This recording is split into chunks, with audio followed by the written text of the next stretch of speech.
Welcome to this week's edition of the Riverhawk Review. I'm your mustachioed host, Ben Barker. Well, if you haven't heard already, the UMass Lowell hockey team has been growing for a good cause. This November, the Riverhawks have been growing out their mustaches to raise money to help the fight against neuroblastoma. You too can join this cause by logging on to GoRiverhawks.com and supporting your favorite player's mustache, or simply by making a donation. While they've been working hard to grow their stashes, the Riverhawks have also been working hard out on the ice. After a disappointing 3-0 loss to UNH, the Riverhawks blew off some steam to the tune of an 8-2 victory over UMass Amherst. Looking to make it 2 in a row, UMass Lowell welcomed Princeton to the Tsongas Center. Connor Hellebuck gets the start in net for the Riverhawks in this one. The freshman was looking to make a good impression, and he certainly would here. Check out the save on this opportunity from Andrew Kaloff. Gets out in front. The Hellebuck says, "Get out of here." Later on, Terrence Wallen is going to get the first goal of the game. That would give the Riverhawks a 1-0 lead. Check it out again. A nice pass there from Scott Wilson, and Wallen does the rest. Riverhawks up 1-0. Michael Colatone would extend that lead later on with his second goal of the year. Nice play here by the freshman.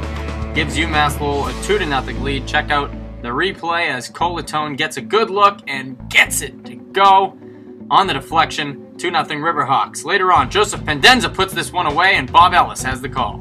Holmstrom right side, toward the net. Holmstrom shot, safe. Rebound, Pendenza shoots and scores! Riverhawks make it 3-0. A sudden explosion lead here in the second period. 3-1's the final after the game. Norm Bazin talked about his team's victory. Well, I think it's instrumental for him to grow and develop as a goaltender. We feel that he's got potential, but he needs to play, and this was a good game for him, and at the same time it gives Dougie a little bit of a break. Surprise, surprise! Player of the game goes to Connor Hellebuck. As you saw, the freshman goaltender got the start and did not disappoint. Hellebuck stopped 22 of the 23 shots that he saw and earned his first collegiate victory. The Riverhawks are back in action on Friday as they will travel to New Hampshire to take on the number 2 ranked UNH Wildcats. They'll play the Wildcats again on Saturday at the Tsongas Center. For more on the upcoming home and away, I talked to the voice of the Riverhawks, Bob Ellis. UMass Lowell now goes on for a home and away with UNH, a team that's been one of the most impressive, if not the most impressive, in Hockey East this year. What can we realistically expect from this series against University of New Hampshire? Realistically, we can expect terrific hockey, and I think at both ends of the ice. UNH, yeah, they're arguably one of the best teams in Hockey East, clearly one of the best teams in Hockey East. The best, I don't know. BC's #1 in the nation, UNH is #2 in the nation. It speaks well for Hockey East. It speaks well for the quality of hockey that we see on a regular basis in Hockey East. UNH, they score goals. Doug Carr's got to be on his game. Yeah. The Riverhawks as a team have to be tough defensively, but UNH, I expect some entertaining hockey. I expect end-to-end hockey. I expect to see them up-tempo game, all-out attack the net. I think you weather that early storm, and then you're in good shape. I like the Riverhawks going into this weekend, but all due respect, UNH is a terrific hockey club. Definitely great to see the win against Princeton. We'll hope that carries on into the series against UNH. The voice of the Riverhawks, Bob Ellis, thanks for joining us. Thanks for the time. The pleasure is mine. Let's jump from the ice to the hard court. Heading into Tuesday's matchup with St. Michael's, the men's basketball team hadn't lost a game.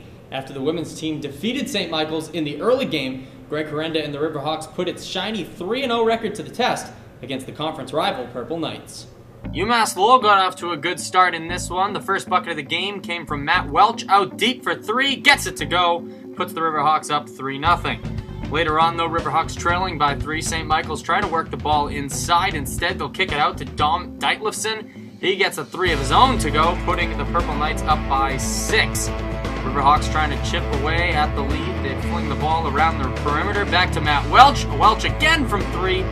That one goes, and then to end the half, Antonio Bivens trying to get UMass Lowell. At this point, they were down 10, trying to get them within 8. Gets a steal and almost throws it down. Hard foul there. He'd hit both free throws. 8-point deficit at the half. Second half now. Greg DeSantis single-handedly pulls the Riverhawks within 2 points. Hits that 3 there. And then the next bucket, it's going to come from DeSantis as well. Another deep 3 goes. Riverhawks down only 2. But then later on, final minutes of the game, Corey Crawford II has the ball at the top of the key. He pulls up for a tough jumper, gets it to go. That'll do it. UMass Lowell falls. After the game, Coach Herenda talked about his team's performance. You got to give all the credit to St. Michael's. I mean, They just came out and played hungrier. They hadn't won a game, and they wanted to win the game more than we did. Sunday, the men had the day off, but the women's team looked to make it 2 wins in a row as it welcomed Queens College to the Costello Athletic Center. Early on, UMass Lowell with a 4-point lead, but Danielle DiPiero gets the 3-party started. Her deep shot goes, gives UMass Lowell a 7-0 lead. Later on, the lead's down to 5. Bria Jackson takes a deep shot. That will go, cutting the lead to 2. She had a game-high 29 points in this one. But Bianca Simmons in the second half just takes over, launching a 3 there. Defender in her face, doesn't matter, that'll go a little later. Hits Simmons again. She had 17 points, and the Riverhawks go on to win this one, 72-52. Defense was the key in this one. After the game, head coach Sarah Bain talked about her team's effort on the defensive end of the ball. So that pressure worked, and it wore them down over time. And it's getting better. It's still got a long way to go, but it's getting better. Bianca Simmons was the obvious standout in this one. The senior continued her amazing season, notching a double-double that consisted of a team-high 17 points and 11 assists. Her performance earned her NE10 Co-Player of the Week honors. Simmons shares the honor with Adelphi's Sade Jackson. Both the men's and women's basketball teams will play again tomorrow night. The women start at 5:30 and the men will begin at 7:30. Both games will be held at the Costello Athletic Center. That's all the time we have for this edition of the Riverhawk Review. I'll be back next week with more from the world of the Riverhawks. Until then, I'm Ben Barker. Get rowdy and go Riverhawks.